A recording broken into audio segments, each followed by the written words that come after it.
हम लोग जब देख रहे थे तो हम लोग देख रहे थे रेस जिस्टे का प्रिंसिपल दिखे थे सेक्शन 6 में। और ये जाने थे कि इंडिया में प्रिंसिपल ऑफ रेस जिस्टे अप्लाई हुआ है लेकिन इनेक्टेड सेक्शन के थ्रू। ठीक है। जो हम लोग का सेक्शन देख रहे थे उसमें सेक्शन 6, 7, 8, 9 देख लिए थे और अभी 14 देखेंगे। ठीक है। सेक्शन 14 देखेंगे तो हम लोग का पूरा एक कंप्लीट रिलेवेंसी जो सेम ट्रांजेक्शन से रिलेटेड में है वो कंप्लीट हो जाएगा।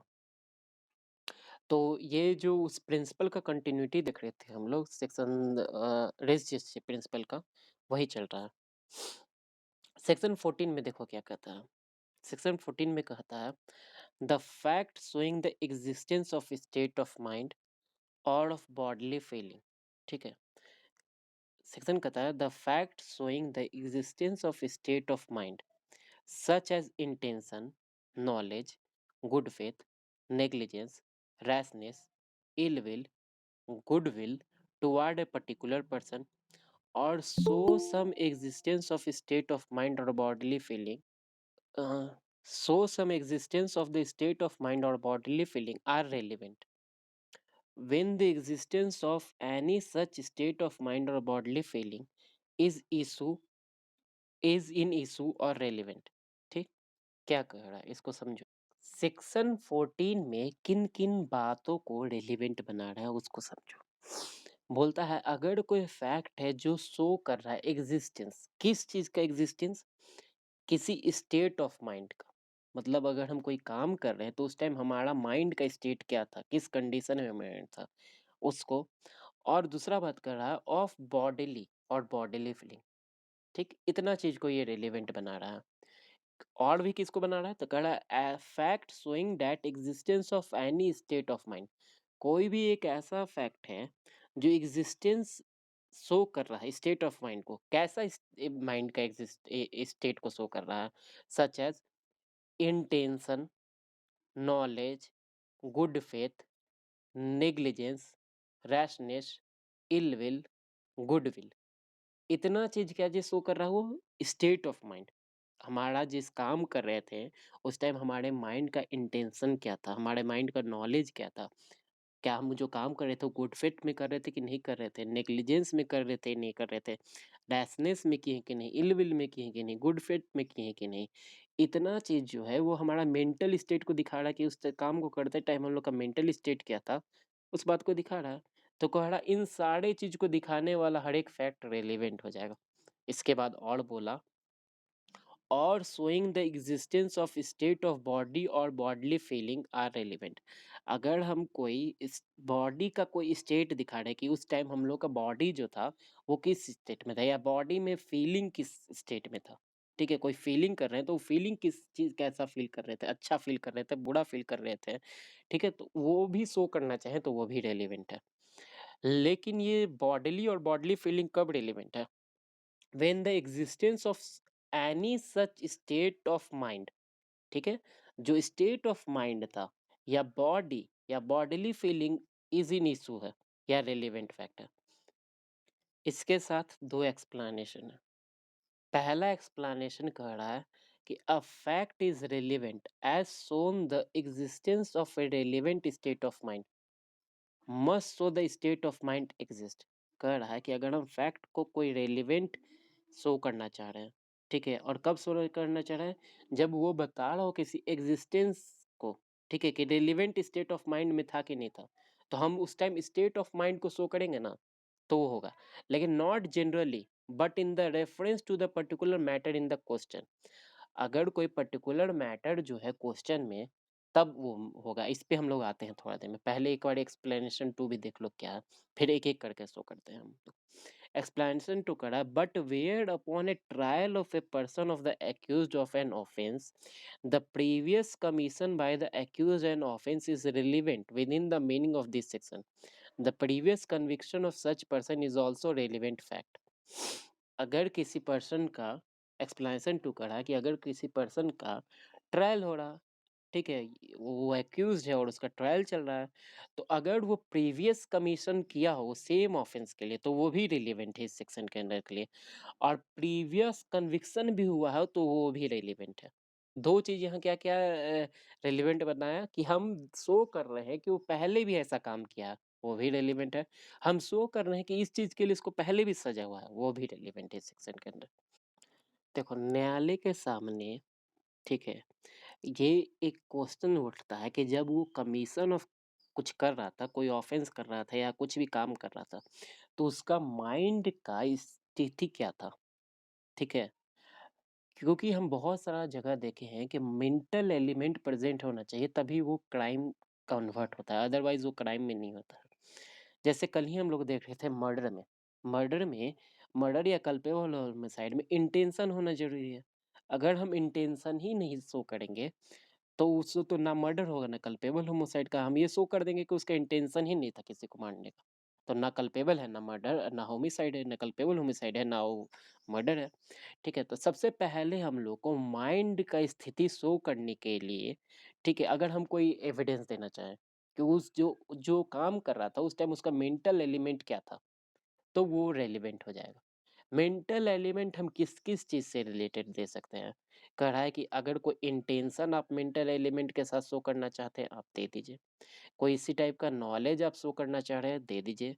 गुड फेथ शो करना चाह रहे हैं, दे दीजिए। Negligence, rashness, ill will, gold will, इतनी बातों का मेंटल स्टेट क्या था उस टाइम करते टाइम, तो वो सारा का सारा बात जो है रिलेवेंट हो जाएगा इसका इलस्ट्रेशन ए देखो, ठीक है। क्या कह रहा है कि ए को एक्यूज बनाया गया है रिसीविंग करने के लिए स्टोलन प्रॉपर्टी, ठीक है, stolen good, knowing them to be stolen. जब हम लोग 4 से 11 देख रहे थे तो हम स्टोलन प्रॉपर्टी से रिलेटेड ऑफेंस देखे थे आईपीसी में। उसमें क्या था, अगर उसको मालूम होता है कि वो प्रॉपर्टी स्टोलन है तब उसका लायबिलिटी अराइज होता है, और नहीं मालूम रहता है कि वो प्रॉपर्टी स्टोलन है तब उसका लायबिलिटी नहीं अराइज होता है। तो यही क्वेश्चन उठा है कि उसने जो रिसीव किया स्टोलन प्रॉपर्टी वो जानता था कि वो स्टोलन है, ये क्वेश्चन उठा है। ठीक है, it is prove that he was in the possession of particular stolen article. ये साबित हो चुका है ऑलरेडी कि उसके पास से ही मिला है, वो कब्जे में था, उसके स्टोलन प्रॉपर्टी है। तो जाहिर सी बात है वो क्या डिफेंस लेगा कि हमको नहीं मालूम था कि स्टोलन प्रॉपर्टी है, और जो प्रोसिक्यूशन साइड है वो ये शो करना चाहेगा कि वो स्टोलन प्रॉपर्टी है। उस टाइम वो क्या कह रहा है कि अगर कोई आदमी ऐसा फैक्ट देना चाह रहा है, the fact that at the time he was in the possession of many other stolen article is relevant। अब हम ये फैक्ट करना चाह रहे हैं कि देखिए इसके पास सिर्फ एक ही चोरी का सामान नहीं मिला है, इसके पास 12-13 चोरी का सामान मिला है। ठीक है, तो हम ये फैक्ट शो करना चाहेंगे, तो इसमें क्या साबित हो रहा है कि उसको पता था कि ये सब चोरी का सामान है। एक आदमी के पास 12-13 चोरी का सामान कैसे मिल सकता है गलती से? ठीक है, as tend to show that he knew that each and all of the article were in the possession to be stolen। अगर हम ये शो करना चाहें कि हरे उसको मालूम था कि सब चोरी का सामान है, देखिए कितना सारा घर में से उसके चोरी का सामान मिला है। ठीक है, तो वो उसका मेंटल स्टेट दिखा रहा है ना कि वो उसको मालूम था, वो जानता था। तो यहाँ पर नॉलेज जो है वो रेलिवेंट हो गया। हम वहाँ पर क्या शो करना चाह रहे थे, स्टेट ऑफ माइंड शो करना चाह रहे थे। State of mind through knowledge irrelevant माना जाएगा कि नहीं माना जाएगा? तो हम ये कह सकते हैं कि फर्स्ट इंटेंशन जो है वो state of mind, first illustration जो है वो स्टेट ऑफ माइंड में नॉलेज को दर्शा रहा है कि नॉलेज अगर है किसी बात का तो स्टेट ऑफ माइंड शो करने के लिए अगर हम वो नॉलेज दिखाना चाहें तो वो रेलिवेंट है। Illustration A, B, C, D चारों नॉलेज को ही शो करता है। आप देखो सेकंड इलस्ट्रेशन क्या कर रहा है, ठीक है, कह रहा है A is accused of the fraudulently delivering to another person a counterfeit coin. ठीक है, काउंटरफिट क्वाइंट जो है वो तुम्हारा सेक्शन 290 239 ऑफ आईपीसी में पनिशेबल है। काउंटरफिटिंग ऑफ कॉइन क्या होता है? नकली सिक्का बनाना। ठीक है, तो क्वेश्चन ये उठा है कि उसने फ्रॉडुलेंटली डिलीवर्ड किया है किसी और पर्सन को काउंटरफिटिंग ऑफ कॉइन। ठीक है, नकली सिक्का दिया है। तो काउंटरफिटिंग ऑफ कॉइन के लिए जो इसेंशियल एलिमेंट है क्राइम का कि उसको मालूम होना चाहिए कि हम जो कॉइन दे रहे हैं या नोट दे रहे हैं तो वो नकली है। अगर एक पर्सन ये स्टैब्लिश कर देता है कि उसको जो सिक्का दे रहा था या नोट दे रहा था उसको नहीं मालूम था कि वो नकली है, तो इस सेक्शन से लाइबिलिटी उसका मुक्त हो जाएगा। लेकिन अगर सामने वाला पार्टी ये शो कर देता है कि उसको मालूम था तो लाइबिलिटी हो जाएगा। ठीक है, तो यही क्वेश्चन उठा है कि क्या उसको मालूम था कि नहीं मालूम था कि काउंटरफिटिंग है? कॉइन जो है वो काउंटरफिट है कि नहीं। At the time when he deliver it he knew to be counterfeit. ये एलिगेशन लग रहा है कि जब वो दे रहा था तो कॉइन जो था वो काउंटरफिट था और वो उसको मालूम था। The fact that at the time of it delivery A proposed of a number of other pieces of counterfeit coin is relevant। जब वो कॉइन दे रहा था ना तो एक सिक्का नहीं दिया था, बहुत सारा सिक्का दिया था, ठीक है। या जब वो नोट दे रहा था तो एक नोट नहीं दिया था, बहुत सारा नोट दिया था। जब बहुत सारा नोट दे रहा है तो उससे क्या पता चल रहा है कि उसको मालूम था कि ये नकली सिक्का है और जानबूझ के दे रहा है, या उसको मालूम था ये नकली नोट है और जान जान के दे रहा है, तो उसका नॉलेज तो कर रहा है, ठीक है। उसी तरह देखो, the fact that A had been previously convicted of delivering to the another person is genuine, ठीक है। A counterfeit coin knowing to be counterfeit is relevant, ठीक है। वो पहले भी कन्विक्शन हो चुका है उसका इस बात को लेके कि उसने पहले भी किसी और को डिलीवर किया है काउंटरफिट कॉइन, ठीक है। और या फिर पहले भी किसी ने सवाल उठाया कि तुमने जो ये नोट दे रहे हो वो काउंटरफिट कॉइन है, ठीक है, या काउंटरफिट सिक्का है, तो ये भी बात रेलिवेंट हो जाएगा। इलस्ट्रेशन सी देखो उसी तरह, ठीक है। इलस्ट्रेशन सी जो है तुम्हारा वो है तुम्हारा नॉलेज पे ही बेस्ड है, ठीक हो। क्या कह रहा है इलस्ट्रेशन सी, ए स्यू करता है बी को A view for the damage done by a dog, ठीक है, which he knew to be ferocious. A ने बी को स्यू किया कि आपके कुत्ता ने मेरा कुछ डैमेज किया है, काट उट लिया होगा, और आप जानते थे कि ये कुत्ता जो है वो फ्रेसियस है, खतरनाक कुत्ता है, काटने वाला कुत्ता है, ठीक है। The fact that dog has previously beaten X Y Z that they had made complaint to be are relevant. वो कहता है सामने वाला आदमी कि हमको नहीं मालूम था कि मेरा कुत्ता किसी को काट सकता है, ये तो बहुत प्यारा कुत्ता है, किसी को काटता ही नहीं है। तो अगर हम ये बात दिखाएं कि नहीं देखिए पहले भी इसने एक्स को वाई को जेड को काट रखा है, ठीक है, और आपको ही कंप्लेन किया था, तो आप तो जान रहे हैं ना कि कुत्ता जो है फ्रीसियस से सबको काटते चलता है, तो आपको मालूम है कि काटते चलता है, तो आप पे प्रिकॉशन नहीं लिए, और जो आप प्रिकॉशन नहीं लिए तो आप डैमेज के लिए लाइबल है, ठीक है। तो वो उसका वो जान रहा है, मेंटल स्टेट दिखा रहा है उसका, तो ये फैक्ट रेलिवेंट है। डी देखो क्या कर रहा है, the question is whether A, the acceptor of bill of exchange, knew the name of pay was fictitious। मतलब कह रहा है कि जो बिल ऑफ एक्सचेंज का एक्सेप्टर है वो जानता था कि जिसके नाम पे बिल ऑफ एक्सचेंज ड्रॉ किया गया है वो असली में आदमी ही नहीं है, ठीक है, वो नकली नाम जानबूझ के लिखा गया है।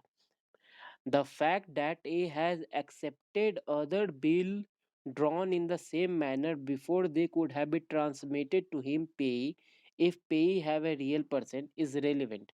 ठीक है, कह रहा है कि पहले भी वो ऐसा बिल ऑफ एक्सचेंज को इनकैश करवाया था, ठीक है, जिसमें जानता था वो कि ये रियल पर्सन नहीं है, नकली नाम के बिल ऑफ एक्सचेंज को पहले भी वो करवाया है, तो ये चीज को ये चीज उसका मेंटल एलिमेंट दिखा रहा है, as showing that he knew that payee was a fictitious person, ठीक है।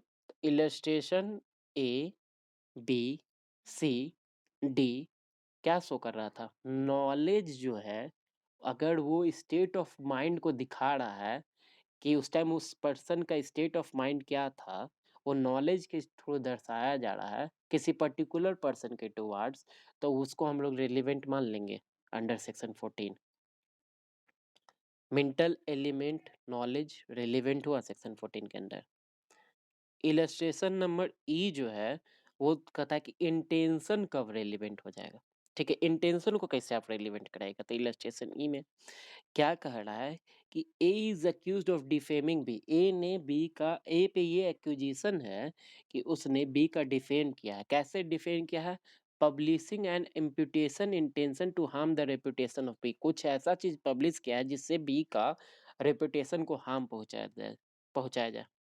अगर हम फैक्ट दिए देना चाह रहे हैं, the fact that previous publication by A respecting B show ill will, on the part of A toward B. पहले भी वो कुछ ऐसा लिखा था जो कि लिखा जो वो देखने ही से पता चल रहा था कि वो अपना इल-विल निकाल रहा है, उससे कु अपना इल-विल निकालना चाह रहा है, ठीक है? तो इसको हम क्या कह सकते हैं, is relevant of proving the intention to harm the reputation of a particular person. इससे ये पता चल रहा है कि उसने इल-विल में आके पहले भी उसका ये डिफ़र्म किया है और फिर बाद में भी किया जा रहा है। तो अगर हम ये बात कोर्ट में कहना चाहेंगे कि देखिए इस बार भी किया है, पहले भी किया था, पहले के लिए हम एविडेंस देना चाह रहे हैं, तो ये चीज़ को रिलेवेंट मान लिया जाएगा। तो इस सेक्शन में 2 चीज़ को रिलेवेंट बनाया जा रहा है, इल-विल को भी रिलेवेंट बनाया जा रहा है जो मेंटल स्टेट को शो कर रहा है और इसका इंटेंशन को भी रिलेवेंट बनाया जा रहा है इस इलस्ट्रेशन में। तो इलस्ट्रेशन 2 चीज़ को शो कर दिया। उसी इलस्ट्रेशन में आगे कहता है कि the fact that there was no previous quarrel between A and B, पहले से कोई लड़ाई झगड़ा ए और बी के बीच में नहीं था, and that A repeated the matter complained as he heard it. ठीक है, जैसे ही वो ये मैटर सुना वैसे ही वो रिपीट करने लगा। तो कहता are relevant as showing that A did not intend to harm the reputation of B. क्या कर रहा है कि अगर हम ये साबित करना चाहें कि ये दोनों के बीच में पहले तो कोई झगड़ा-वगड़ा नहीं था, तो आप इल्लीगल कैसे शो कीजिएगा? डायरेक्ट वो उसको लगा है कि डिफेमेशन किया, उसने कुछ गलत काम किया है, उसको पब्लिश कर रहा है। तो जब कर रहा है तो इल्लीगल नहीं शो हो रहा है, तो वो रेलेवेंट हो भी। तो हम इस यहाँ पर इल्लीगल शो करने के लिए अगर हम रेलेवेंट दे रहे हैं, ठीक है, एविडेंस दे रहे हैं, तो वो भी रिलेवेंट है क्योंकि वो स्टेट ऑफ माइंड शो कर रहा है, उसका इंटेंशन शो कर रहा है कि वो इल-विल के अंदर आ गया और हम यहाँ पर शो करना चाह रहे हैं कि नहीं किया है वो इल-विल में आके। तो वो भी फैक्ट हम देना चाहें तो वो भी एक्सेप्ट किया जाएगा कोर्ट के थ्रू। ये भी सेक्शन इ इ इलस्ट्रेशन ये समझ में आ गया? चार्जेस ये है कि ए ने बी का डिफर्मेशन किया है कि नहीं किया है। अगर वो ये पहला ही कह रहा है कि अगर ये शो करना चाहे कि पहले भी इल-विल में आके पहले भी ऐसा-ऐसा बात लिखा है वो, तो ये उसके अगेंस्ट में बात जा रहा है, उसका मेंटल स्टेट को दिखा रहा है, तो वो भी रिलेवेंट है। और अगर ये शो किया जाए कि पहले से इन लोग के बीच में किसी टाइप का झगड़ा-वगड़ा नहीं था, तो कैसे ये इल-विल में आके कर रहा है? तो ये भी उसके बचाव के लिए रिलेवेंट है। तो दोनों एविडेंस को इस सेक्शन के अंदर रिलेवेंट मान लिया गया है। ठीक है? जो तुम्हारा इलस्ट्रेशन ई था वो इल विल और इंटेंशन से रिलेटेड था। एफ में देखो क्या कर रहा है, A is sue by B, A is sued B fraudulently representing B that C was solvent. ठीक है, ए जो है वो बी को स्यू कर रहा है कि हमको तुमने जानबूझ के दिखाया कि वो सॉल्वेंट पर्सन है लेकिन असली में वो इनसॉल्वेंट पर्सन था। ठीक है, और वो उसके कारण जो है ट्रस्ट कर लिया ए बी के बातों पे और वो उसके कारण वो था इंसॉल्वेंट निकला और वो सफ़र किया लॉस। ठीक है? ए सीव किया बी को कि तुमने जानबूझ के हमको एक सी पर्सन को सॉल्वेंट बताया है जबकि वो था इनसॉल्वेंट और तुम्हारे बताने के कारण हम उसका किसी टाइप के ट्रस्ट किए उस पे और इसके कारण से हम नुकसान में चले गए। अब वो फैक्ट क्या करने चाह रहा है, the fact that at the time when A represented C to be solvent, C was supposed to be solvent by his neighbour और any person dealing with him is relevant. अब जो है जिस पे लगा है बी ये शो करना चाहेगा कि जब हम आपको सी से मिलवाए थे ना, तो सी उस टाइम सॉल्वेंट था।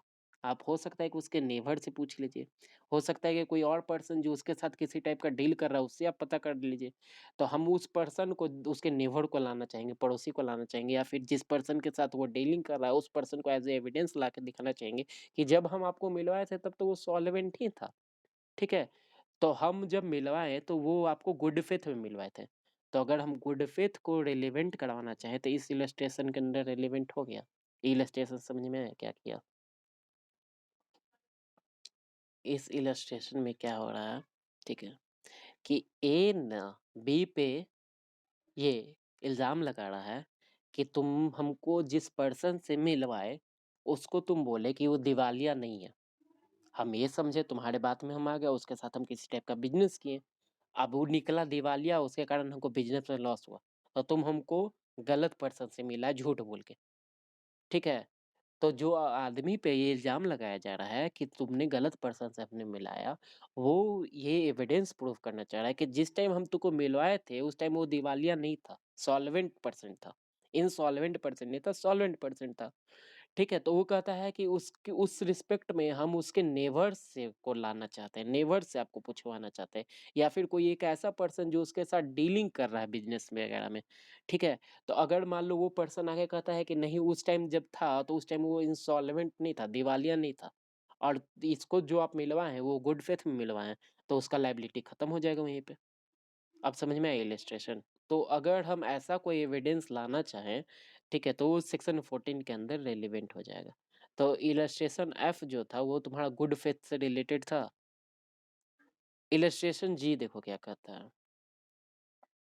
ए स्यू करता है बी को for the price of work done by B upon a house which A is owned by the order of C, a contractor. ठीक है, क्या हो रहा है यहाँ, ए स्यू कर रहा है बी को कि घर में जो हम काम करवाए हैं उसके लिए हमको प्राइस दो। ठीक है, और ए जो है घर का ऑनर है और काम वो सी के कहने पे किया था, सी जो है वहाँ कॉन्ट्रैक्टर है। ठीक है, ए ये डिफेंस लेता है इज दैट बीज कॉन्ट्रैक्ट वाज विद सी, हम नहीं कॉन्ट्रैक्ट किए थे, बी कॉन्ट्रैक्ट किया था। मिस्टर ए जो है वो घर का ऑनर है, बी कॉन्ट्रैक्टर है, सी जो है वो कॉन्ट्रैक्टर है। तो सी कह रहा है कि हम तुम्हारे घर में जो काम किए हूँ उसके लिए हमको पैसा दो। ये डिफेंस ले जाता है कि हम थोड़े तुम्हारे साथ कॉन्ट्रैक्ट किए थे घर में काम करवाने के लिए, मिस्टर बी किया था, बी से पैसा मांगो, हमसे काहे मांग रहे हो। ठीक है, तो उसके बाद ये फैक्ट शो करना चाह रहा है, जो कॉन्ट्रैक्ट किया है वही ना पैसा देगा, जो काम करवाया है वो पैसा दे। तो ये फैक्ट वो शो करना चाह रहा है कि that the fact A paid C for the work, ठीक है, is a question is relevant. ठीक है, work in a question is relevant as provided that A did in good faith make oversee the management in the question management of the work in question. So C was in the possession of contract with B on C own consent on account, is not as a agent of the C. ठीक, जब काम चल रहा था तो उसको पैसा दे रहा था बी, उसका मैनेजमेंट कैसा हो रहा है कैसा नहीं हो रहा था वो कॉन्ट्रैक्टर से पूछ रहा है बी। ठीक है, तो इसका मतलब क्या हुआ कि बी जो है वो खुद अपने पर्टिकुलरली कॉन्ट्रैक्ट करके ए सी से काम करवा रहा है। तो अगर हम ऐसा फैक्ट देना चाहेंगे तो वो रेलिवेंट हो जाएगा। अब समझ में आया जी क्या कहा। एच देखो क्या कह रहा है, A is accuse of dishonestly misappropriation of property which he had found. ठीक है, ए पे चार्ज लगा है 403 सेक्शन का, आईपीसी 403 में, जिसमें कहता है कि आपने dishonestly miss appropriation of property किया है जो आपको मिला था।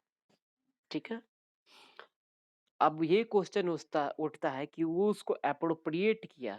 ठीक है, वे जब उसको अप्रोप्रिएट किया मतलब अपने यूज के लिए कन्वर्ट किया, he believed in good faith the real owner could not be found. अब वो कह रहा है कि हम जब उसको अपने यूज के लिए ले आए तो उस टाइम तक हम उसका रियल ऑनर को खोजने का बहुत ट्राई किए, नहीं मिला। हम ऑल ड्यू डिलीजेंस के साथ उसके रियल ऑनर को खोजे, हमको नहीं मिला, तो अब उसमें मेरे पास था तो हम उसको यूज कर लिए। तो उसमें मेरा ऑफेंस क्या है, अगर ये साबित कर देगा तो ऑफेंस के लाइबिलिटी से वो खत्म हो जाएगा 403 में। तो कहता है the fact that public notice of the loss of the property has been given in the place where A is relevant. अब इसको साबित करने के लिए वो क्या कर रहा है कि हम किसी टाइप का पब्लिक नोटिस किए थे कि ये चीज हमको गिरा हुआ मिला है जिसका है वो आके क्लेम कर ले अपना, उसके बाद भी कोई नहीं आया तो उसके हक में ये बात जा रहा है, तो वो चीज रिलेवेंट है। और उसके बाद वो कह रहा है that so in that A did not in good faith believe in that real owner of the property could not be found. ठीक है, और उसके बावजूद भी वो सब चीज करने के बाद भी देख रहा है कि वो गुड फेथ में ये बिलीव कर लिया कि उसका real owner of the property है वो नहीं मिला है, उसके बाद उसको अपने यूज के लिए अप्रोप्रिएट किया। तो जब अप्रोप्रिएट करने के लिए फैक्ट ये अपना एविडेंस प्रोड्यूस करना जा रहा है तो वो इस सेक्शन के अंडर रेलिवेंट हो गया।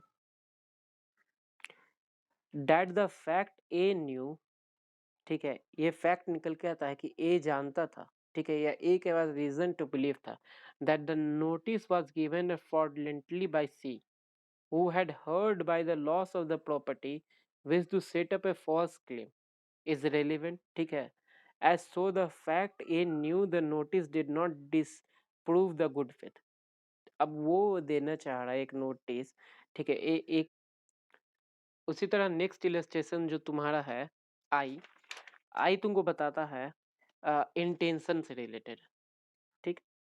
क्या करें देखो, A is charge of the shooting of B to intention to kill him, ठीक है। ए पे ये चार्जेस लगा है कि वो बी को की गोली मारा है इस इंटेंशन के साथ कि वो मर जाए, ठीक है। तो वो करा इन ऑर्डर टू से intent of A having previous shoot by S prove, ठीक है। अब हम ये देना चाहते हैं कि देखिए अभी ही नहीं गोली मारा, पहले भी ये गोली चलाए थे इस पे।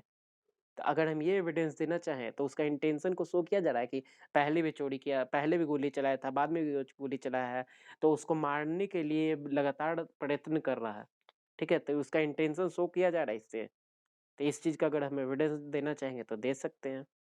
उसी तरह देखो क्या है, A is charge of the setting a threaten letter to B. A पे ये चार्ज लगा है कि उसने उस बी को धमकाने वाला लेटर दिया है, ठीक है। और हम ये साबित करें कि उसने पहले भी ऐसा लेटर दिया था, तो हम पहले भी लेटर को साबित करना चाहें तो इस सेक्शन का रिलेवेंट है। वो प्रीवियस उसके कंडक्ट को दिखा रहा है कि वो इल विल है उसका किसी टाइप का उसके अगेंस्ट में, ठीक है। इंटेंशन को शो कर रहा है तो रेलिवेंट हो गया। के में देखो ये कर रहा है, the question is whether A has been guilty of cruelty towards B his wife. A ने बी के साथ क्रुएल्टी किया कि नहीं। ए जो है हस्बैंड है, बी जो है वाइफ है। अब कह रहा है कि अगर मान लो जो क्रुएल्टी हुआ उसके पहले, तुरंत पहले और तुरंत बाद जो बातें बोली गई उसको हम शो करना चाहें तो उसको हम इस सेक्शन के अंदर रेलिवेंट बना देंगे कि तुरंत पहले क्या बोला क्रुएल्टी करने से, तुरंत बाद क्या बोला, ठीक है। तो वो सब बात अगर सुन दिखाना चाहेंगे तो इल विल दिखा रहा है, वो क्रुएल्टी दिखा रहा है, तो मेंटल स्टेट दिखा रहा है, तो इस सेक्शन में रिलेवेंट हो जाएगा। आई में क्या कर रहा है देखो, the question is whether A death was caused by poison. A का मृत्यु जो है वो पॉइजन के खाने से हुआ है कि नहीं हुआ, ये क्वेश्चन उठा है। The statement made by A during his illness and to his symptoms is relevant fact. अब वो जो पॉइजन खाया तो किसी को अपना स्टेटमेंट दिया कि अच्छा नहीं लग रहा है, देखो ना मन एकदम अजीब अजीब टाइप का लग रहा है कि बचेंगे ही नहीं। तो ये जो स्टेटमेंट दे रहा है, ठीक है, तो वो स्टेटमेंट रिलेवेंट है कि वो जब कुछ वर्क कर रहा था तो वो अच्छे स्टेट में नहीं था। मतलब जब वो स्टेटमेंट दे रहा था तो वो अपने बॉडीली स्टेट में नहीं था, ये बॉडीली फीलिंग को बता रहा है कि उसका बॉडी उस टाइम कैसा फीलिंग फील कर रहा था। तो ये स्टेशन बॉडीली फीलिंग को दिखा रहा है, ये रिलेवेंट है। क्या कर रहा है देखो, the question is the question is what was the state of a health at that time when assurance of the his life is affected। ठीक है, कह रहा है कि एक आदमी ने लाइफ इंश्योरेंस कराया था। लाइफ इंश्योरेंस जो कराता है वो अच्छा स्टेट में ही कराना रहता है। अगर मान लो पहले ही से बीमार उमर चल रहा है तो उस टाइम इंश्योरेंस करा लेगा, 10 दिन बाद मर गया तो उसमें तो इंश्योरेंस कंपनी को लॉस होगा ना। पहले ही से उसको कैंसर उनसर था, सब जान रहा है कि अब मरने ही वाला है, तो उसके नाम पे बहुत बड़ा मोटा रकम का इंश्योरेंस करा लिया और होके 6 महीना बाद वो मर गया। तो ये क्वेश्चन उठ रहा है कि वो जब इंश्योरेंस करा रहा था तो वो किस स्टेट में था, मतलब उसका फिजिकल हेल्थ कैसा था, ठीक है। बॉडीली फीलिंग, बॉडी का स्टेट बता रहा है ये। तो कह रहा है the statement made by A as to the state of body और health near the time in the question is a relevant fact. जब मान लो जिस टाइम उसने इंश्योरेंस कराया था उस टाइम अगर वो किसी को स्टेटमेंट को कोई आदमी आया उसको कह रहा है कि ठीक है अब मिल लीजिए, पता नहीं कब मिलेंगे, अब तो दोबारा मुलाकात नहीं हो पाएगी, ऐसे ऐसे बात बोल रहा है, तो उसका वो दिखा रहा है कि उस स्टेटमेंट से वो शो कर रहा है कि अब वो बचने नहीं वाला है ज्यादा दिन। तो इंश्योरेंस कंपनी अगर ऐसा स्टेटमेंट प्रोड्यूस करना चाहेगा तो वो रिलेवेंट हो जाएगा कि उसको पहले से पता था कि हम नहीं बचने वाले हैं। तो ये स्टेटमेंट भी रिलेवेंट हो गया, बॉडीली स्टेट को दिखा रहा है, बॉडीली स्टेट को दिखाने वाला चीज भी रिलेवेंट है। ये जो तुम्हारा एन है वो नेग्लिजेंस को शो कर रहा है देखो। ए स्यू करता है बी को for negligence provided that carriage hire, उसने किसी टाइप का कैरियज हायर किया, ठीक है। और कैरियज हायर किया था तो उसके कारण वो इंजर्ड हो गया, तो वो स्यू कर रहा है कि आपके नेग्लिजेंस के कारण हमको आप जो गाड़ी दिए हैं, गाड़ी खराब और आप दे दिए, और गाड़ी खराब दिए इसके कारण से हम इंजर्ड हो गए, ठीक है। तो अगर हम ये एविडेंस करना चाहेंगे जिस टाइम हम गाड़ी ले रहे थे उस टाइम हम आपको इस पर्टिकुलर कैरेज के कैरेज पे नजर डलवाए थे कि देखिए ये कैरेज में लगता है कि हमको किसी टाइप का डैमेज है, ठीक है। ये बात अगर हम बता रहे हैं उसको कि देखिए ये तो लग रहा है कि डैमेज है, तो वो रिलेवेंट हो जाएगा। लेकिन वहीं पर हम कहेंगे कि इसके पास जितना भी कैरियर रहता है सब टूटा ही फूटा आता है, ठीक है, तो ये चीज रिलेवेंट नहीं है। ठीक है, अगर हम जिस पर्टिकुलर गाड़ी से मेरा एक्सीडेंट हुआ है उस गाड़ी के कंडीशन के बारे में हम कुछ दिखाना चाह रहे हैं तो वो रिलेवेंट है। लेकिन हम ये दिखाना चाह रहे हैं कि इसके पास तो सब गाड़ी कबाड़ी होता है, तो वो रिलेवेंट नहीं है। बोल रहा है कि ए ने बी से किसी टाइप का गाड़ी उठा उधार लिया, ठीक है, कैरियज को उधार लिया और उसके कारण उसको उसका दुर्घटना हो गया। ठीक है, दुर्घटना हो गया क्योंकि गाड़ी अच्छा कंडीशन में नहीं था तो उसके कारण उसका दुर्घटना हो गया। तो दुर्घटना के लिए लायबल कौन है? जिसने गाड़ी रेंट पे दिया वो लायबल है कि आप अच्छा कंडीशन में हम नहीं दिए हैं गाड़ी, तो उसके कारण से हम गिर के चोट लगे हमको। तो अगर वो ये बात का एविडेंस देना चाहे कि जब हम आपसे गाड़ी जो है वो हम ले रहे थे तो हमका ये चीज पे ध्यान दिलाए थे कि देखिए लगता है कि ये गाड़ी हमको अच्छा कंडीशन में नहीं लग रहा है, तो आप बोले कि अच्छा अच्छा ले जाइए कोई दिक्कत नहीं है। तो हम इस चीज का अगर एविडेंस देना चाह रहे हैं तो वो रिलेवेंट है सेक्शन 14 में। लेकिन अगर हम इस चीज का हम एविडेंस देना चाह रहे हैं कि वो हरदम ही ऐसा ही कैरियर सबको देता है, सबको ही ऐसा टूटा फूटा ही देता है। ठीक है, देखिए हम ही नहीं इंजर्ड हुए, 20 गो और आदमी है जो इंजर्ड हुआ है। तो इस चीज को नहीं एविडेंस लेगा, आपको जो एविडेंस देना उस पर्टिकुलर टॉपिक से रिलेटेड। देखिए इसको ऐसे ही समझो कि अगर कह रहा है कि चोरी के लिए लाइबिलिटी है तो हम उसी केस के लिए चोरी के लिए हम दिखाएंगे। अब हम ही कहने लगेंगे कि उसका बाप भी चोर था, दादा भी चोर था, तो वो नहीं ना चलेगा।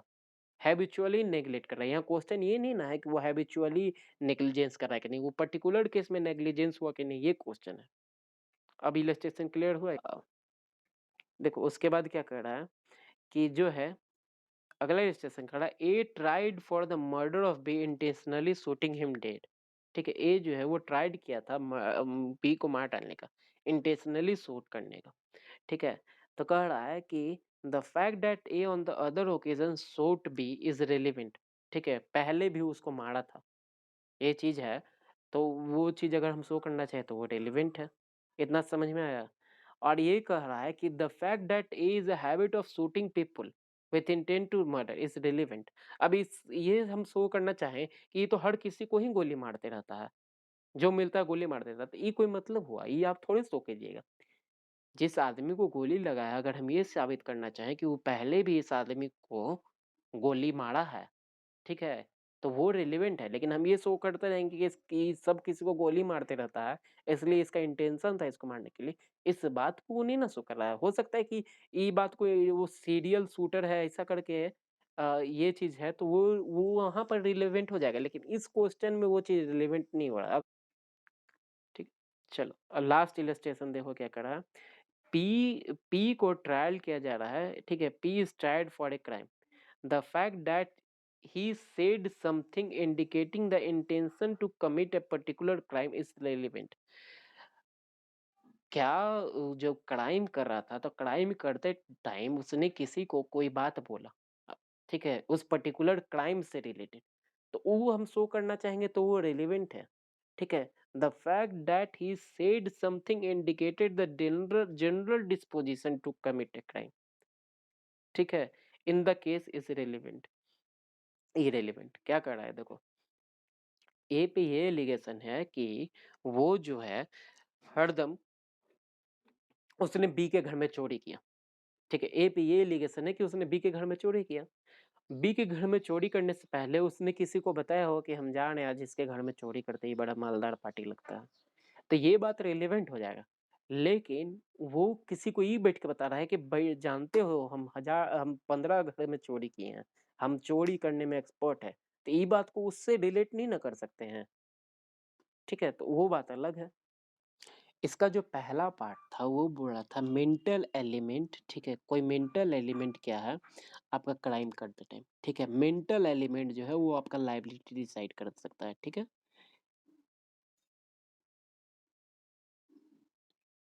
Mental element.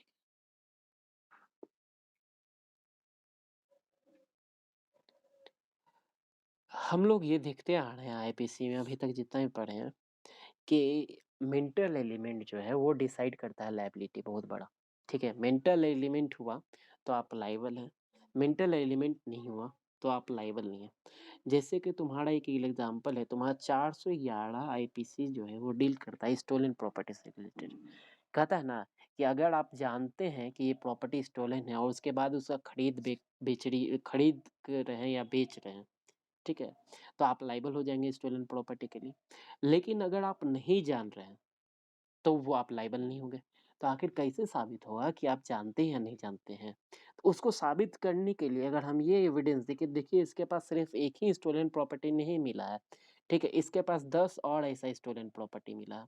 या फिर हम ये साबित करना चाहें कि ये अपनी वाइफ़ को कह रहा था कि जल्दी-जल्दी ये सब बेच के हटाओ, कम पैसा में भी, ठीक है? या कोई आदमी जो है इसके पास खरीदने के लिए आया, तो वो ये बात में मान लेगा कि ₹1000 का चीज़ ₹10 में बेचने के लिए रेडी है। तो ये चीज़ क्या शो कर रहा है कि उसको पता था कि वो प्रॉपर्टी जो है वो चोरी का संपत्ति है। तो इसका मेंटल एलिमेंट अगर हम इसका उस टाइप का एविडेंस शो करना चाहें, तो वो रेलेवेंट हो जाएगा। एक आदमी पे सेक्शन 293 का चार्ज लगा हुआ है, ठीक है? 239 का 239 जो है वो तुम्हारा कहता है कि ये काउंटरफीटिंग ऑफ कॉइन है, ठीक है? तो काउंटरफीटिंग ऑफ कॉइन के लिए ये ज़रूरी है कि जो आदमी काउंटरफीटिंग में डील कर रहा है उसको पता हो कि ये काउंटरफीट कॉइन है, मतलब नकली नकली नोट है। ठीक है? तो वो जो है एक ही आदमी को ले जाके दिया हो 1000 100 गो नोट का बंडल दिया जिसमें से एगो नोट नकली निकल गया, ठीक है? तो उससे तो कुछ साबित नहीं हो रहा है कि उसने उस हो सकता है कि उसको गलती से नकली नोट मिला हो और वो उसको तो पता नहीं हो। लेकिन उस 100 गो नोट दे रहा है और 100 में से 90 नोट नकली है, ठीक है? या फिर ये नोट जो है 10 आदमी को दिया है, 10 के पास नकली नोट गया है। तो उसको पता है कि वो जो है आदमी एक जगह जाके कुछ खरीदा, एक जगह जाके कुछ और खरीदा, एक जगह कुछ और जाके खरीदा और जितना आदमी को दे रहा है सबके पास नकली नोट निकल रहा है। तो इससे क्या साबित हो रहा है कि वो जो है आदमी जानता है कि ये सब कॉइन नकली है।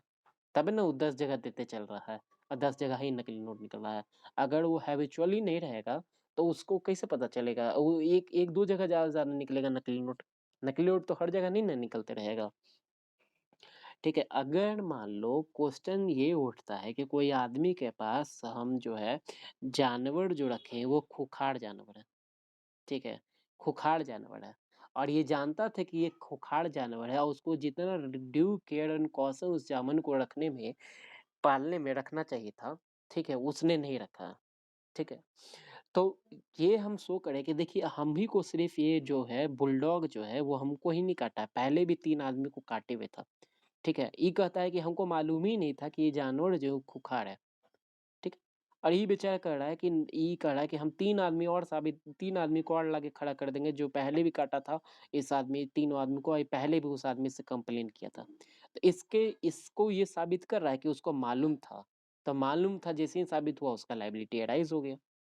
ठीक है, ये सब क्या शो कर रहा है? किसी आदमी का मेंटल कंडीशन शो कर रहा है कि कोई काम हम जब कर रहे थे, तो उस पर्टिकुलर टाइम मेरा मेंटल कंडीशन क्या था? मेरा इंटेंशन क्या था? मेरा इल विल क्या था? नॉलेज क्या था? हम जो काम कर रहे थे वो गुड फेथ में कर रहे थे कि नहीं? नेग्लिजेंस में कर रहे थे कि नहीं? रैशनेस में कर रहे थे कि नहीं? अगर हम ये सब शो करना चाहें, किसी फैक्ट के थ्रू, तो वो सारा फैक्ट जो है सेक्शन 14 में फर्स्ट वाला जो पार्ट है उसकी अगर उसमें जो है रिलेवेंट माना जाएगा। देखो उसी तरह अगर हम एक बात बोला जाता है कि even the evil devil does not know what is in the passing of a man mind, मतलब आदमी के माइंड में क्या चल रहा है, ठीक है, इस बात का डेविल को ही पता नहीं है। हम लोग अभी साइंटिफिकली इतना डेवलप नहीं किए हैं कि आदमी का माइंड किसी तरह से ओपन करे और उसके माइंड में क्या चल रहा है उसको पढ़ ले और उसके हिसाब से उसको दे दे कि तुम्हारे माइंड में ये चल रहा है, तुमको हम सजा दे देते हैं, ठीक है? तो ये सब चीज़ जो है मेंटल कंडीशन जो है वो कैसे शो करेगा? उसके पहले क्या काम किया, उसके बाद क्या काम किया, करते टाइम क्या बोला, क्या था, ठीक है? उसके एक्टिविटी से ही ना शो होगा, ठीक है? एक केस हुआ था तुम्हारा रोशन, ठीक है?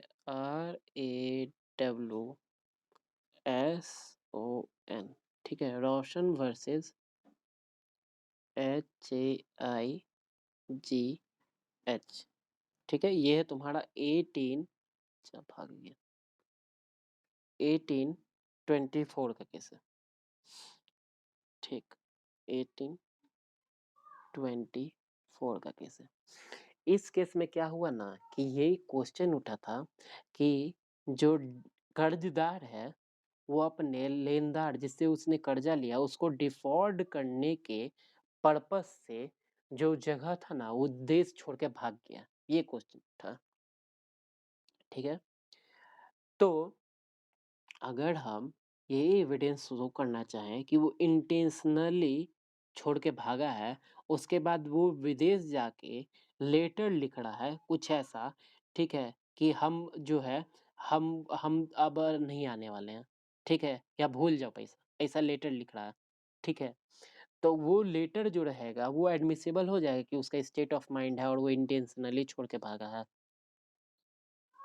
ठीक है, तो इसी केस में यही हुआ था कि वो अगर कुछ ऐसा लेटर में लिखा हुआ मिलता है कि वो लिख के भेजा था कि he is running away in hurry, ठीक है, he is running away in hurry, एक सेकंड देखिए, इस केस में लेटर में क्या लिखा हुआ था वो नहीं है, लेकिन लेटर जो लिख के उसको भेजा था ना वो उससे उसका इंटेंशन साबित हो रहा था कि वो अब वापस वापस आने नहीं वाला है। ठीक है, तो वो लेटर अगर हम प्रोड्यूस करना चाहें तो वो उसका इंटेंशन शो करने के लिए रेलिवेंट हो जाएगा। ठीक है, तो वो ये लेटर क्या शो कर रहा है, उसका इंटेंशन शो कर रहा है ना, उसके माइंड में क्या चल रहा है उस टाइम वो शो कर रहा है। तो अगर हम कोई ऐसा एविडेंस देना चाहें तो वो रेलिवेंट है। उसी तरह एक केस और हुआ था, क्वीन इम्प्रेस। ठीक है, queen empress, queen empress versus विज विजीराम। ठीक है, ये केस है तुम्हारा ना 1892 का। इस केस में देखो क्या किया था। ठीक है, क्वेश्चन ये उठा था कि ये जो बंदा था विजयराम वो अपना ना प्रॉपर्टी जो था ना वो तुरंत तुरंत किसी किसी को ट्रांसफर कर रहा था। ठीक है, तुरंत तुरंत एक दिन में 3-4 सामान महंगा महंगा किसी और को ट्रांसफर कर दिया। ये कहा कि क्वेश्चन ये उठा कि ये अपने लोन के कर्जदार को डिफॉल्ट करना चाह रहा है, मतलब उसका जो कर्ज है वो पैसा नहीं देना चाह रहा है और इसके सामान पे गारंटी है कि अगर वो पैसा जो है नहीं दिया तो इसका सामान बेच के हम लोग वो लोग निकालेंगे। ठीक है, पैसा अपना। तो ये जानबूझ के बेचते जा रहा है। तो ये कह रहा है कि हम इस इंटेंशन से नहीं कर रहे हैं कि हम उसको डिफॉल्ट कर दें। ठीक है, मतलब इस इंटेंशन से हम वो सामान नहीं किसी और को दे रहे हैं कि हम उसका कर्ज जो लिए हैं वो नहीं चुका पाए। लेकिन यहाँ पर इसका क्या वर्क कर रहा है, एक दिन में 3-3 4-4 सामान जो है वो ट्रांसफर कर रहा है।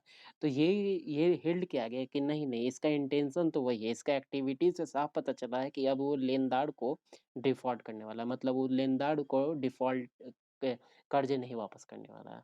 तो इसको इसके इस काम को यहाँ एडमिसेबल बनाया गया, उसका इंटेंशन ये काम शो कर रहा था।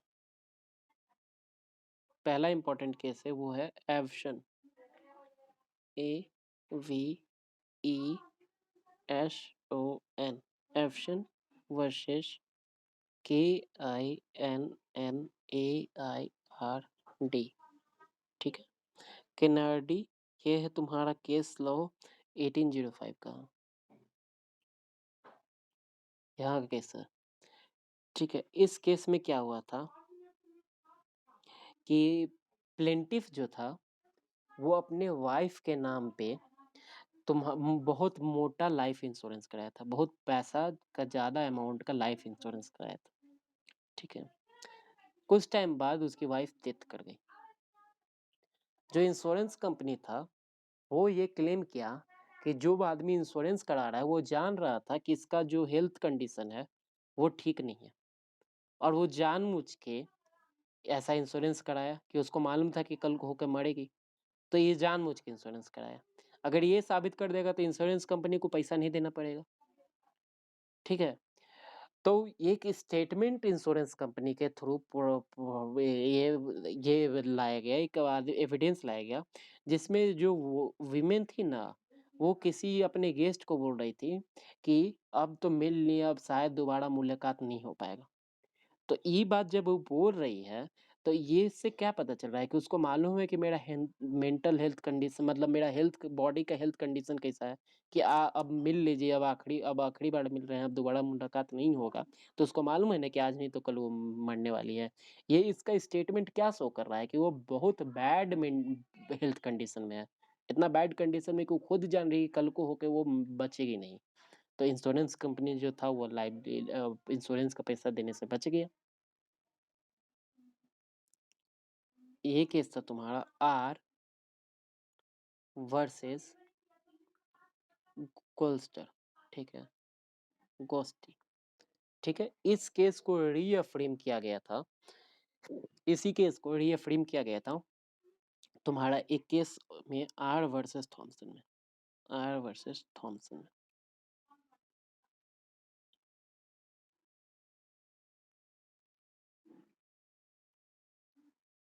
देखो इस दोनों केस में क्या हुआ था, आर वर्सेस गोस्टर केस में हुआ था ना कि ना, एक विमेन थी, ठीक है, जिसका इलीगल ढंग से ऑपरेशन कर दिया गया था, ठीक है।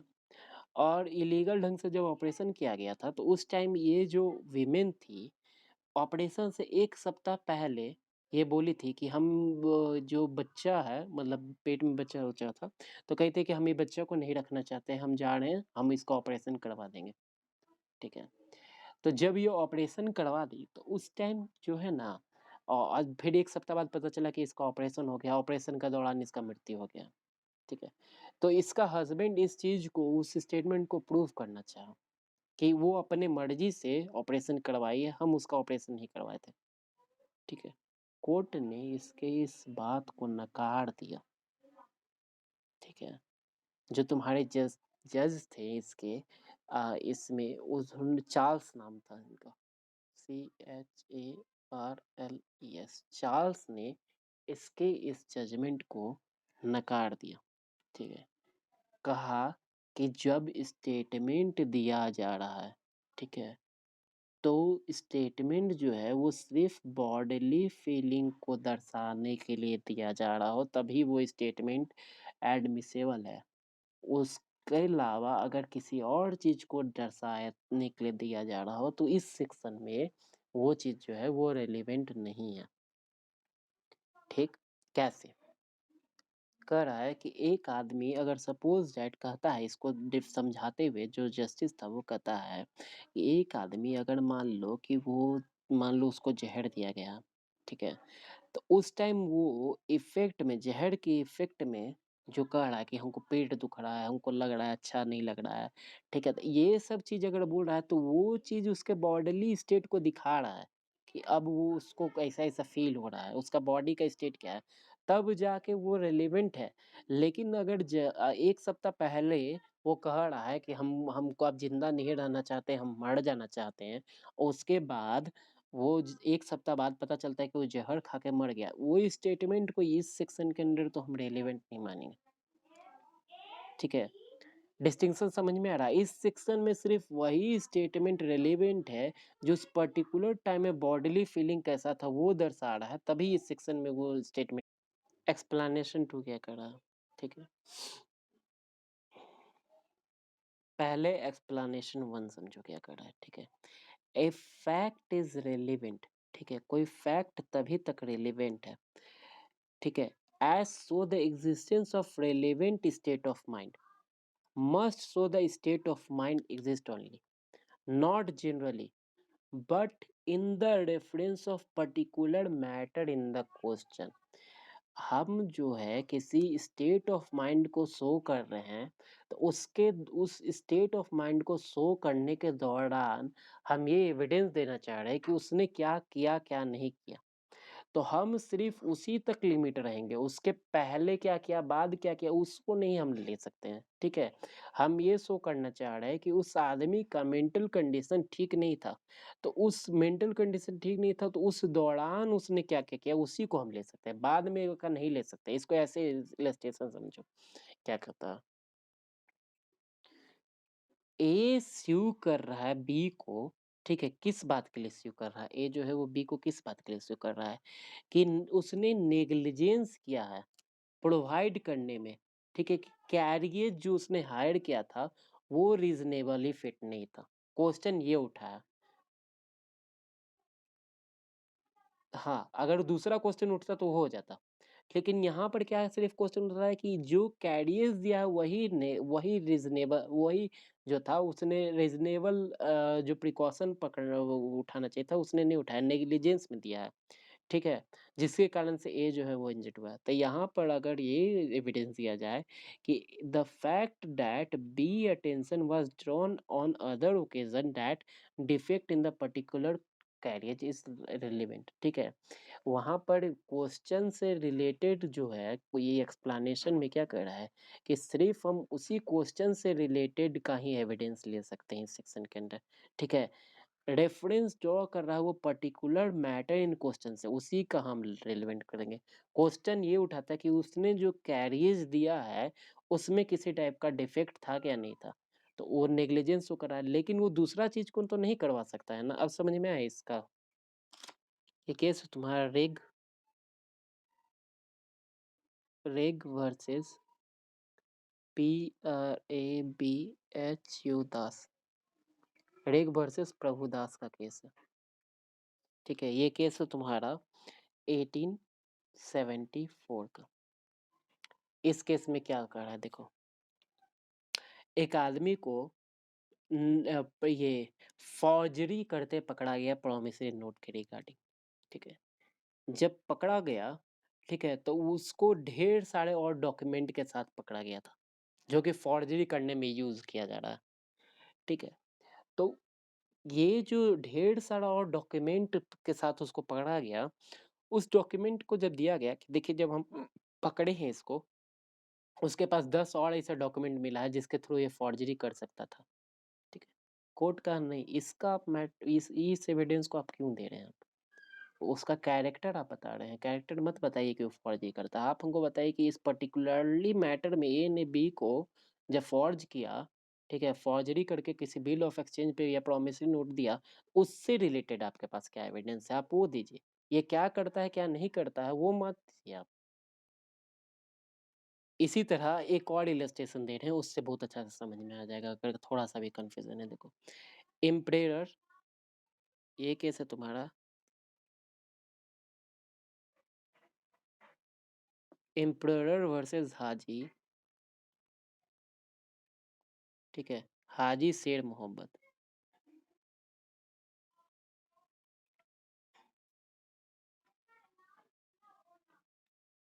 मोहम्मद का यही स्पेलिंग लिखा हुआ है, हालांकि ऐसा होता नहीं है, दूसरा भी स्पेलिंग यूज किया जाता है। ठीक है, 1921 का केस है। इस केस पे इस आदमी पे ये चार्ज लगाया कि ये जो आदमी है से IPC सेक्शन 400 के अंदर इसको ट्रायल किया गया। ठीक है, तो ये चार्ज लगाया गया कि ये जो आदमी है वो बिलोंग करता है डकैत के ग्रुप को। ठीक है, चार्जेस ये लगाया गया कि ये बिलोंग करता है गैंग, ऐसे गैंग के साथ जो गैंग है वो डकैती करते हैं। ठीक है, ये अपने आप में सेक्शन 400 पनिशेबल ऑफेंस है। ठीक है, तो एविडेंस जो है वो ये शो कर रहा है, तो प्रोसिक्यूशन जो था ना वो ये एविडेंस देना चाह रहा था इस केस में कि इसको पहले भी पकड़ा गया है गैंग्स के साथ। ठीक है, और ये जो है उसको इसके लिए गुड बिहेवियर के लिए इसको किसी टाइप का पैसा देना पड़ा है। ठीक है, तो इससे ये साबित नहीं ना हो रहा है कि वो जो है उस गैंग के साथ के ग्रुप के साथ बिलोंग करता है। ठीक है, अगर मान लो इस पे यही चार्ज रहता, 401 का चार्ज लगाया रहता, 401 का, उसमें है कि हैबिचुअली हैबिचुअली कमिटिंग डकैती, तो वो हैबिचुअली कमिट कर दे डकैती, उस टाइम हम ये शो करते कि इसको पहले भी पकड़ा गया है। ठीक है, उसके लिए उसको फाइन भी लगाया गया है, 3-4 बार पहले भी हैबिचुअली डकैती करते पकड़ा गया है, तो उसमें वो रेलिवेंट था। लेकिन क्या वो इस पर्टिकुलर ग्रुप से बिलोंग करता है कि नहीं बिलोंग करता है, इसमें हम ये एविडेंस दे रहे हैं कि इसको 2-3 बार पहले भी पकड़ा गया है, तो इससे ये थोड़े साबित हो जा रहा है कि वो उस गैंग से बिलोंग करता है कि नहीं करता है। इसमें ये एक्सेप्ट नहीं किया गया। अब समझ में आया दोनों में डिफरेंस? अब देखो एक्सप्लेनेशन 2 में क्या कहता है, but fair upon A trial. ठीक है, but where upon a trial of a person accused of an offense, the previous commission of accused an offense is relevant meaning within the meaning of this section. ठीक है, the previous conviction of such person shall be a relevant fact. अगर कोई आदमी पे trial चल रहा है, ठीक है, कि वो एक्यूज है इस ऑफेंस को, और अगर हम ये साबित कर लेना चाहें कि उसने पहले भी ऐसा क्राइम कर रखा है, तो ये एक्सप्लेनेशन 2 के हिसाब से रेलिवेंट होगा। दोनों में डिफरेंस समझो क्या हो रहा है। ठीक है, देखो पहले तो समझो कि हम लोग के पास एक सेक्शन 54 है, जिसमें कि कहता है कि बैड कैरेक्टर अगर हम किसी पर्सन का प्रूफ करना चाहेंगे, तो वो हम लोग नहीं प्रूफ करना चाह रहे हैं। हम कोर्ट में अगर ये एविडेंस देना चाह रहे हैं, हम इस पे इल्ज़ाम लगाए हैं कि मिस्टर ए ने मिस्टर बी के घर में चोरी किया है। मिस्टर ए जो है वो मिस्टर बी के घर में चोरी किया, ठीक है। और अगर हम अभी बिना किसी एविडेंस को दिए हुए चोरी किया, तो हमको क्या साबित करना पड़ेगा? ए ने बी के घर में चोरी किया है, ऐसा कोई एविडेंस दिया है? हम कोई एविडेंस नहीं दे रहे, हम ये साबित कर रहे हैं, जज को ये बता दे रहे हैं कि देखिए पहले भी 10 बार जेल गया चोरी के मैटर में। हो सकता है कि जज को ये सब सुनाई दे कि 10 बार पहले भी चोर गया है, ठीक है, तो इसको क्या करेगा? इसके माइंड में तो बायसनेस हो जाएगा ना पैदा, ये तो है ही चोर। तो इसमें हो सकता है कि वो जैसा एविडेंस लेना चाहे वो नहीं लेगा, और हो सकता है कि इसी बेसिस पे कि 10 बार पहले भी चोरी किया है, इसको सजा सुना दे। ठीक है, बायसनेस पैदा हो जाएगा, जैसे एविडेंस जैसे इसका फेयर ट्रायल होना चाहिए था, वैसे नहीं होगा। तो इसीलिए कहता है कि बैड कैरेक्टर अगर हम शो करना चाहें, तो सेक्शन 54 में वो मना ही किया है, लेकिन कन्विक्शन अब शो करना चाह रहा है। ठीक है, एक लीडिंग केस है, केस का नाम है, देखो केस का नाम है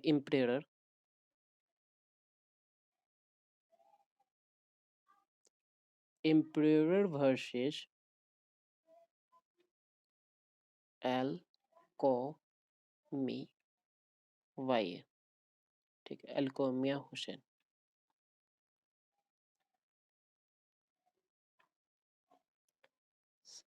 AIN, इसको चार्ज किया गया था gambling act, Bombay act 6 of 1887 के लिए, जिसके अंदर कहा गया था, उसमें क्या चार्जेस है कि आप किसी टाइप का गैम्बलिंग हाउस, जुआ का अड्डा नहीं चला सकते हैं।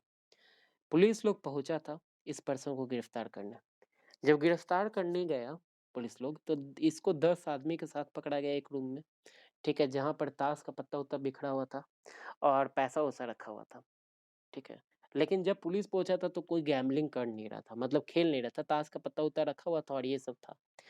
तो फिर ये एविडेंस दिया गया कि इसको पहले भी कन्विक्ट किया गया कि इस गैम्बलिंग खेलता था। कोर्ट ने इस बात में इसको रेलिवेंट मांगा, पहले वाला जो था उस चीज को रेलिवेंट माना कि पहले भी जुआ खेलते पकड़ा गया है और आज भी वो पत्ता उत्ता के साथ पकड़ा गया है, तो हो सकता है कि वो फिर से जुआ हुआ का अड्डा चला रहा हो।